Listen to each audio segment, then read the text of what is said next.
Hey friends, welcome to SGT. तो हमने previous session में पढ़ा था features of relational database management system के बारे में। बेसिकली क्या क्या फीचर्स होते हैं आरडीबीएमएस के, उसके बारे में डिस्कस करा था।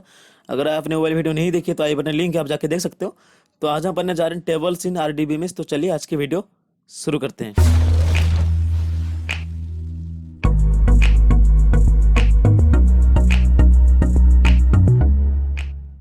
तो आज हम डिस्कस करने वाले हैं टेबल्स के बारे में, यानी कि क्या होती है टेबल्स रिलेशनल डेटाबेस में। तो अगर बात करें रिलेशनल डेटाबेस की, हमने पहले से पढ़ चुके हैं, मैंने आपको पहले से बता चुका हूं कि जब भी हम कोई भी रिलेशनल डेटाबेस में काम करेंगे या कुछ भी डेटा को स्टोर करेंगे, हम टेबल्स की फॉर्मेट में डेटा को स्टोर करेंगे। यानी कि अगर मान लो कोई भी डेटा है, मान लो कि स्टूडेंट की डेटा है, ठीक है।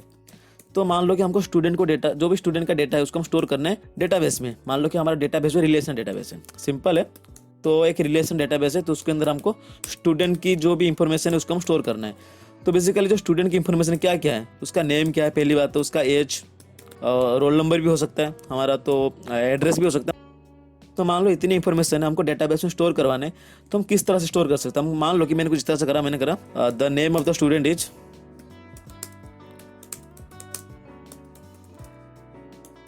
The name of the student is Gaurav. तो हम कह सकते हैं रोल नंबर इज, मतलब ऐसे करके हम कह सकते हैं कि जो भी पूरी इंफॉर्मेशन स्टूडेंट की, द रोल नंबर इज 12, हम कुछ इस तरह से उसके एड्रेस भी डिफाइन कर सकते हैं, उसकी एज को भी डिफाइन कर सकते हैं। अगर मान लो मैंने कुछ इस तरह से करा, मान लो कि मैंने एक टेबल क्रिएट करा, मान लो कि मैंने करा यहाँ पर नेम, ठीक है। नेम के बाद थोड़ी सी और एक रो मैंने क्रिएट करा, जिसके अंदर मैंने करा रोल नंबर को यहाँ पर डिफाइन, फिर उसके अंदर मैंने करा एज को डिफाइन। कुछ इस तरह से मैंने एक टेबल क्रिएट करा।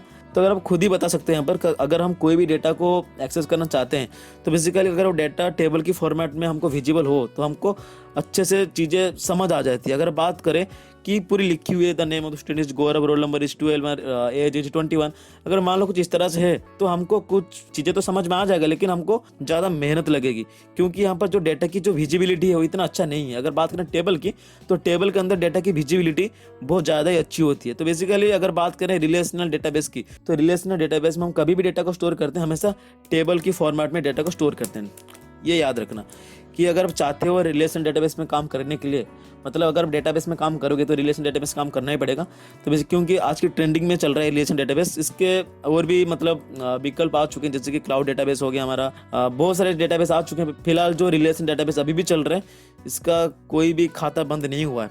अगर बात करें रिलेशनल डेटाबेस की, अगर आपको रिलेशन डेटाबेस काम करना है, अगर आप कोई भी डेटा को रिलेशनल डेटाबेस में स्टोर करना चाहते हो, तो बेसिकली आपको टेबल्स की मदद लेनी पड़ेगी। हम कह सकते हैं रिलेशनल डेटाबेस में हम टेबल की फॉर्मेट में डेटा को स्टोर करते हैं। तो ये था कि रिलेशनल डेटाबेस में चीज़ों को स्टोर कैसे करी जाती है। मैं फिर से बता दूं, रिलेशनल डेटाबेस में हम डेटा को टेबल की फॉर्मेट में स्टोर करते हैं। अब ये टेबल क्या होती है, आज हम पढ़ने जा रहे हैं टेबल के बारे में। बेसिकली टेबल होती क्या है, तो अगर बात करें टेबल का, तो यहाँ पर टेबल कोई बड़ी बात नहीं है, बड़ा आसान सा चीज़ है। जैसे कि आप बचपन से देखते आ रहे हो टेबल को, इस तरह से हम यहाँ पर टेबल को क्रिएट करेंगे, यानी कि उसके अंदर हम डेटा को कैसे स्टोर करते हैं, कैसे क्रिएट करते हैं, कि हम यहाँ पर पढ़ेंगे कि हम टेबल को कैसे क्रिएट कर सकते हैं। तो मैं बता दूँ, एक सॉफ्टवेयर है जो कि डेटाबेस की सॉफ्टवेयर है, जो कि MySQL सॉफ्टवेयर, जिसके मदद से हम टेबल को क्रिएट कर सकते हैं। टेबल के अंदर डेटा को इंसर्ट करवा सकते हैं, टेबल को डिलीट करवा सकते हैं, कुछ भी जो भी ऑपरेशन से डेटाबेस में हम कर सकते हैं। तो हम यहाँ पर MySQL नहीं पढ़ रहे, मैं आपको बता दूँ कि थोड़ी देर के बाद, यानी कि थोड़ी दिन के बाद MySQL की जो भी पूरी लेक्चर सीरीज है आपके पास आने वाला है। तो थोड़ी सी धीरज रखिए, मैं आपको पूरी तरह से बताऊंगा MySQL क्या है, किस तरह से इसको डाउनलोड करते हैं, किस तरह से इसको इंस्टॉल करते हैं, किस तरह से हम चीज़ों को MySQL में इंप्लीमेंट कर सकते हैं, किस तरह से हम डेटाबेस में MySQL को यूज कर सकते हैं, मैं सब कुछ बताऊंगा। थोड़ी सी यहाँ पर थ्योरी के बारे में बात कर लेते हैं, फिर उसके बाद हम लैब वर्क की बात करेंगे, यानी कि प्रैक्टिकल की बात करेंगे। तो बेसिकली इसको आप इग्नोर करो, मैं बता दूं टेबल क्या होती है। तो अगर बात करें टेबल का, हम कह सकते हैं table is a collection of data, यानी कि जब भी हम कोई भी टेबल को यूज कर रहे हैं या कभी भी हम कोई भी टेबल को क्रिएट कर रहे हैं, तो बिना फालतू के तो टेबल क्रिएट नहीं करेंगे। हम टेबल किस लिए क्रिएट करते हैं, हम टेबल क्रिएट करते हैं ताकि जो भी हमारा डेटा है वो टेबुलर फॉर्मेट में स्टोर हो जाए। यानी कि हम टेबल इसीलिए क्रिएट करते हैं कि डेटा को स्टोर करने के लिए। हम कह सकते हैं टेबल के अंदर मल्टीपल डेटा होती है, मल्टीपल इंफॉर्मेशन होती है। हम कह सकते हैं table is a collection of data and information. तो बेसिकली पहला पॉइंट हो गया। दूसरी पॉइंट की बात करें कि हम टेबल होती क्या है, मतलब टेबल को हम क्रिएट कैसे करेंगे। मतलब टेबल, अगर बात करें टेबल का, तो टेबल तो सिंपल होता नहीं है। तो टेबल को क्रिएट करने के लिए आपको मल्टीपल रोज की जरूरत पड़ती है, मल्टीपल कॉलम्स की जरूरत पड़ती है। हम कह सकते हैं table is a combination of multiple rows and columns. तो ये हमारा दूसरा पॉइंट है। मैं फिर से बता दूं कि टेबल हम सीधा सीधा नहीं बन सकते। अगर टेबल को बनाना चाहते हो आप, आपको मल्टीपल रोज या मल्टीपल कॉलम्स को क्रिएट करना पड़ेगा, फिर उसके बाद जो भी आपका टेबल है पूरी तरह से क्रिएट हो जाएगा। उन्हें बताऊँ कि डेटाबेस की टेबल की बात करें तो डेटाबेस की टेबल के अंदर मतलब कोई अलग चीज़ नहीं है। यहाँ पर टेबल के अंदर हम डेटा को स्टोर करते हैं।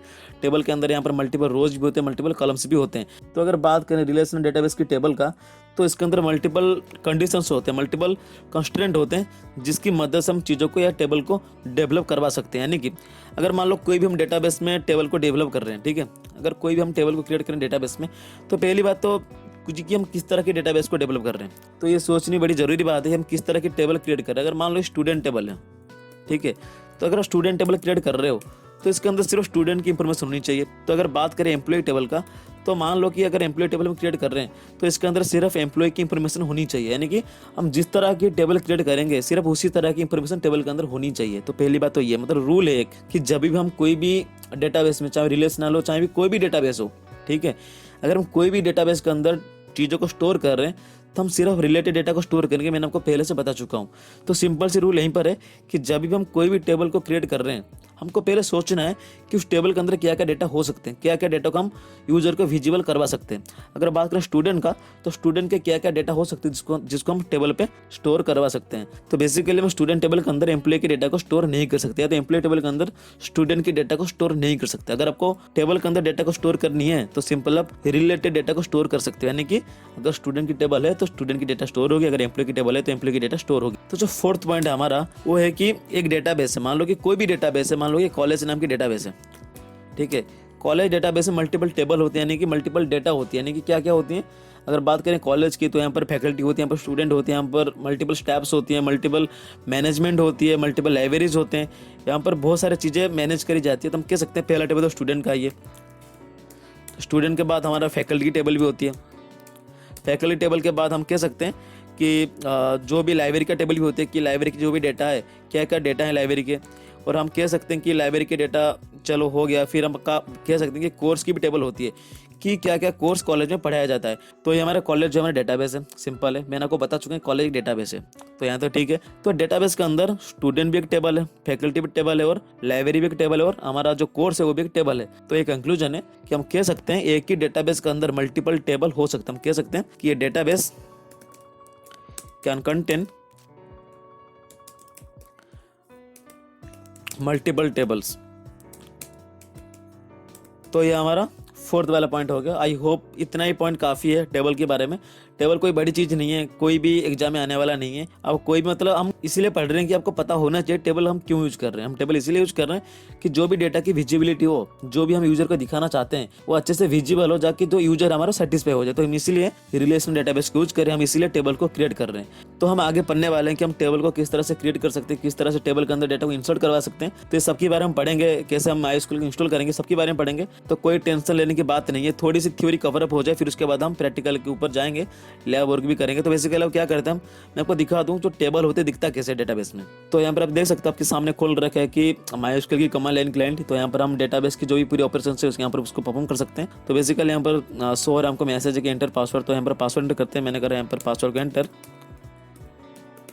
तो यहाँ पर पासवर्ड एंटर होने के बाद यहाँ पर जो पूरी MySQL की विंडो है खुल चुका है। तो यहाँ पर हम यहाँ पर जो भी ऑपरेशन है हम इसको परफॉर्म कर सकते हैं। तो पहली बात तो जो भी डेटाबेस है मेरी MySQL सर्वर के अंदर उसको मैं देखना चाहता हूँ। मैं क्या करूँगा, मेरे को शो डेटाबेस। तो यहाँ पे देख सकते इतनी सारे डेटाबेस मेरे जो भी MySQL की सर्वर है उसके अंदर स्टोर करी गई है। तो मैं चाहता हूँ जो ADB सेशनल इसको मैं यूज करना। तो मैं क्या करूँगा, मैं करूँगा यूज ADB सेशनल। तो यहाँ पर सेमीकोलन। तो यहाँ पर एक मैसेज सो रहा है जो कि डेटाबेस चेंज, यानी कि डेटाबेस कनेक्ट हो चुका है। तो क्या करेंगे, हम करेंगे शो टेबल्स। तो यहाँ पर देख सकते हो कि टेबल्स इन ADB सेशनल क्या क्या है, डिपार्टमेंट की टेबल है, एम्प्लॉय की टेबल है, और T4 की टेबल है। तो पहली बात तो बात कर चुका है हम कि एक डेटाबेस के अंदर मल्टीपल टेबल हो सकते हैं। कि यहाँ पर देख सकते हो डेटाबेस हमारे ADB सेशनल एक ही डेटाबेस है, इसके अंदर मल्टीपल टेबल यानी कि डिपार्टमेंट टेबल है, एम्प्लॉय की टेबल है, T4 की टेबल है। तो पहली बात हम देखते हैं एम्प्लॉय टेबल को। तो यहाँ पर मान लो मैंने करा सिलेक्ट स्टार फ्रॉम एम्प्लॉय। तो यहाँ पर देख सकते हो जो भी मैंने क्वेरीज करा है, यहाँ पर मैंने करा सिलेक्ट स्टार फ्रॉम एम्प्लॉय। मैं आपको बताऊंगा सिलेक्ट क्वेरी क्या होती है, सब कुछ बताऊंगा, कोई दिक्कत लेने वाली बात है नहीं। तो यहाँ पर जो पूरी एम्प्लॉय की इंफॉर्मेशन यहाँ पर विजिबल हो रहा है हमको। अगर चाहे तो हम डिपार्टमेंट की टेबल देख सकते हैं। तो मैंने करा पर सिलेक्ट स्टार फ्रॉम डिपार्टमेंट। तो यहाँ पर देख सकते हो जो पूरी डिपार्टमेंट की टेबल है यहाँ पर विजिबल हो रहा है। तो पहली बात हम जो भी एम्प्लॉय टेबल है उसके अंदर काम करते हो, मैंने करा सिलेक्ट स्टार फ्रॉम एम्प्लॉय। तो सिर्फ आप इसके ऊपर ध्यान दो कि बेसिकली हम क्या करना चाह रहे हैं। तो मैं आपको बताया था कि टेबल कैसे दिखा दूं आपको। तो यहाँ पर देख सकते हो आपके सामने एक टेबल है, एम्प्लॉय टेबल, जिसके अंदर हम एम्प्लॉय के डेटा को स्टोर कर रहे हैं। तो बेसिकली यहाँ पर एम्प्लॉय नंबर, एम्प्लॉय नेम है, एड्रेस वन है, मतलब जॉब क्या है, एम्प्लॉय का हेड डेट क्या है, सैलरी क्या है। तो ये जो डिपार्टमेंट नंबर के सारी चीज़ें यहाँ पर स्टोर करी गई है। तो यहाँ पर देख सकते हो कि डेटाबेस में टेबल कुछ इस तरह से दिखता है। और ये कुछ कंपोनेंट्स टेबल के बारे में आपको बताऊंगा। बेसिकली जो डेटाबेस है उसके अंदर कुछ टेबल को हम इस तरह से शो करवा सकते हैं। तो यहाँ पर आप खुद ही बताओ कि अगर हम बात करें इस डेटाबेस का, तो कोई भी डेटा आप देखना चाहते हो तो आसानी से आपको विजिबल हो रहा है। तो बेसिकली में डेटा की विजिबिलिटी है वो अच्छी है। तो हम कह सकते हैं ये बेनिफिट है RDBMS का। तो मैंने आपको बताया था कि टेबल के अंदर जब भी हम टेबल को क्रिएट करते हैं उसके अंदर कुछ कंस्ट्रेंट होते हैं, यानी कि कुछ कंडीशंस होते हैं। तो हम देख सकते हैं क्या कंडीशंस टेबल का। तो हम क्या करेंगे, हम करेंगे डिस्क्राइब, ठीक है, और एम्प्लॉय क्या हम टेबल की नेम है, सिंपल है। तो यहाँ पर देख सकते हो ये हमारा एम्प्लॉय नंबर है, एम्प्लॉय नेम है, एड्रेस वन है, जॉब क्या है, जो सारी चीज़ें यहाँ पर फील्ड कहा जाती है इनको। ये किस तरह की, अगर एम्प्लॉय नंबर की बात करें इन टाइप का है, अगर बात करें एम्प्लॉय नेम का है, हमारे वेरकर का है, तो इस तरह से उसकी टाइप है, डेटा टाइप है। अगर बात करें ये जो नल वैल्यू है, ये बताता है कि क्या क्या इसके अंदर नल है, यानी कि हमने सेट करना होता है यहाँ पर कि हम किसको नल करना चाहते हैं, किसको नल करना नहीं चाहते। तो मैं आपको बताऊंगा क्या होती है सारी चीज़ें, कोई टेंशन लेने की बात नहीं है। तो जो की है हमारा प्राइमरी की, कौन सा प्राइमरी की, हमारा एम्प्लॉय नंबर जो हमारा प्राइमरी की है। क्यों है, क्योंकि मैं चाहता हूँ जो एम्प्लॉय नंबर है कभी डुप्लीकेट ना हो। तो ये हमारा कंडीशन है। तो एम्प्लॉय नंबर प्राइमरी की होना चाहिए, एम्प्लॉय नंबर जो है हमारा नल नहीं होना चाहिए, और एम्प्लॉय नंबर डिफॉल्ट में नल होना चाहिए। तो ये जो सारी चीज़ें टेबल की इन्फॉर्मेशन यहाँ पर आपके सामने शो हो रहा है। तो बेसिकली यहाँ पर पता चल चुका होगा कि डेटाबेस के टेबल थोड़ा सा अलग होते हैं, क्योंकि यहाँ पर कुछ कंडीशंस होते हैं, कुछ कंस्ट्रेंट होते हैं जिसको फॉलो करना होता है हमको जब भी हम कोई टेबल को क्रिएट कर रहे होंगे। तो आई होप आपको सबको पता चल चुका है कि टेबल क्या होती है, हम क्यों डेटाबेस में टेबल को क्रिएट करते हैं। तो अभी हम बात करने वाले कंपोनेंट्स ऑफ टेबल।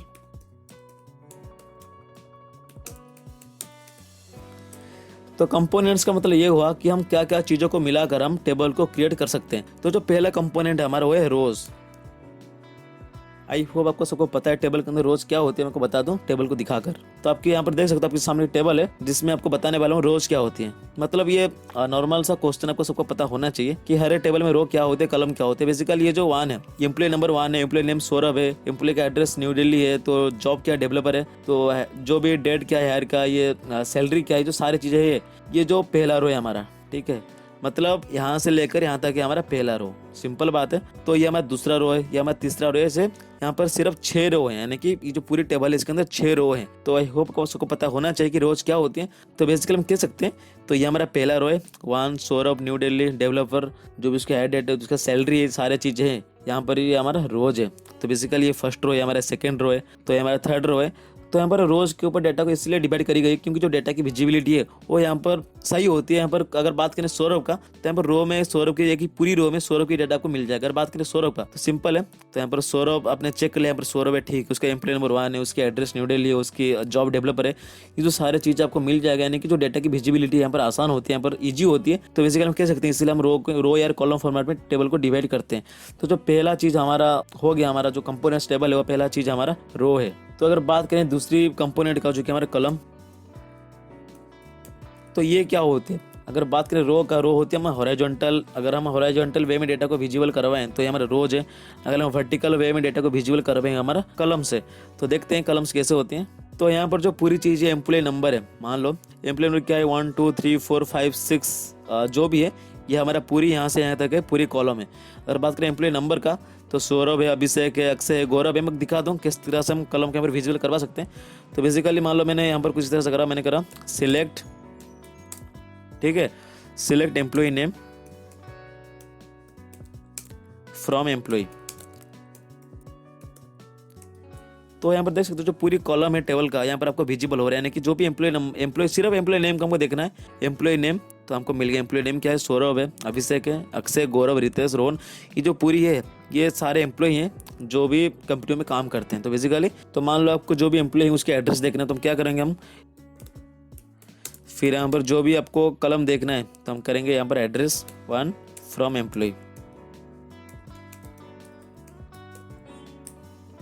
तो यहाँ पे देख सकते हो जो पूरी एड्रेस है एम्प्लॉय का वो यहाँ पर विजिबल हो रहा है। तो यहाँ पे जो एम्प्लॉय नेम ये हमारा कलम है, तो जो एड्रेस है ये भी हमारे कलम है। तो बेसिकली कुछ इस तरह से यहाँ पर हम डेटा को विजुअल करवा सकते हैं। तो आई होप आपको पता चल चुका है रोज क्या होते हैं, कलम्स क्या होती हैं। तो अगर बात करें नेक्स्ट कंपोनेंट का है हमारा फील्ड। तो अगर बात करें फील्ड का, तो फील्ड क्या है? फील्ड हमारा एक स्मॉलेस्ट यूनिट ऑफ टेबल है, यानी कि हम कह सकते हैं it is the smallest unit of table. Smallest unit क्या है? सिंपल सी बात है, छोटा सा यूनिट है। यूनिट का मतलब क्या है? यूनिट का मतलब ये है जिसके अंदर कुछ मीनिंगफुल चीजें स्टोर करी गई हो, यानी कि यूनिट का मतलब है मीनिंगफुल। सिंपल है, यूनिट का मतलब क्या है? मीनिंगफुल है। यानी कि फील्ड क्या है? Field is the smallest unit of table, यानी कि फील्ड एक मीनिंगफुल यूनिट है जिसके अंदर कुछ डेटा हम स्टोर करेंगे। मान लो स्टूडेंट टेबल है, ठीक है, तो स्टूडेंट एक टेबल है जिसके अंदर हम कुछ फील्ड होते हैं उसके। मान लो कि उसका नेम क्या है, तो पहली बात उसका एज क्या है, दो ही चीज़ें इसके अंदर। तो अगर बात करें नेम का, तो नेम भी अपने आप में उसका कोई मीनिंग होगा, यानी कि अगर बात करें नेम का, तो नेम क्या? नेम है गौरव। तो इस गौरव जो नेम है, तो इसके अंदर कुछ मीनिंगफुल है, मतलब कोई मीनिंगफुल चीज़ें स्टोर करी गई है। हम कह सकते हैं field is the smallest unit of table, यानी कि अगर बात करें स्टूडेंट का, स्टूडेंट हमारा एंटिटी है, तो जो नेम है एज हमारा एट्रीब्यूट। हम कह सकते हैं field is also meaningful attribute. तो सिंपल भाषा में कह सकते हैं अगर कोई भी चीज़ डेटाबेस में जिसके अंदर कुछ मीनिंगफुल चीज़ें हो, हम कह सकते हैं वो हमारा फील्ड है। मैं आपको दिखाता हूँ टेबल्स के अंदर फील्ड को कैसे हम आइडेंटिफाई कर सकते हैं। तो बेसिकली मैं आपको दिखा रहा हूँ कि सिलेक्ट स्टार फ्रॉम एम्प्लॉय। तो यहाँ पर पूरी जो एम्प्लॉय की इंफॉर्मेशन यहाँ पर विजिबल हो रहा है। तो हम चाहते हैं जो भी टेबल के फील्ड क्या है को देखने के लिए। मैं बता दूं एम्प्लॉय नंबर एक फील्ड है, एम्प्लॉय नेम एक फील्ड है, ये जो एड्रेस है एक फील्ड है, जॉब एक फील्ड है, सारे एक फील्ड है। तो हमको दिखाना चाहता हूँ किस तरह से हम इसको आइडेंटिफाई कर सकते हैं। अगर मान लो मैंने जिस तरह करा, मैं डिस्क्राइब टेबल की नेम क्या है? टेबल की नेम है एम्प्लॉय। तो यहाँ पर पूरी तरह से आपकी जो पूरी इंफॉर्मेशन टेबल को यहाँ पर विजिबल हो रहा है। जो पहला चीज यहाँ पर विजिबल हो रहा है हमारा फील्ड है, यानी कि हम फील्ड के बारे में डिस्कस कर रहे थे। मैं बताऊँ तो फील्ड क्या है? फील्ड तो पहला फील्ड है मेरा एम्प्लॉय नंबर है, ठीक है, एम्प्लॉय नेम है, एम्प्लॉय एड्रेस है, एम्प्लॉय जॉब है, एम्प्लॉय की हेयर डेट कब है, मतलब एम्प्लॉय की सैलरी क्या क्या है, ये जो सारी चीज़ें है ये हमारा फील्ड है। सिंपल है।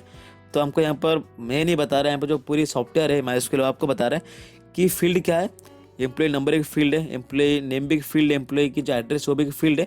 तो यहाँ पर जो पूरी चीज़ यहाँ पर विजिबल हो रहा है आपको क्या क्या फील्ड है, मतलब ये जो टेबल है इसके अंदर क्या क्या फील्ड है। तो मैं फिर से बता दूं, हम कह सकते हैं field is also smallest unit of table, यानी कि हम कह सकते हैं field is also meaningful attribute, ठीक है, जिसके अंदर कुछ मीनिंग होता है। यानी अगर बात करें एम्प्लॉय नंबर का, तो हमको पता है अगर एम्प्लॉय है तो उसका कुछ कुछ नंबर होगा, यानी कि उस नंबर का कुछ मीनिंग होगा। अगर बात करें एम्प्लॉय नेम का, तो सबको पता है कि अगर नेम की बात करें तो नेम का मीनिंग तो होता ही होता है, क्योंकि हम कोई भी नई जगह में जाएंगे तो हमको पूछा जाता है कि आपका नेम क्या है।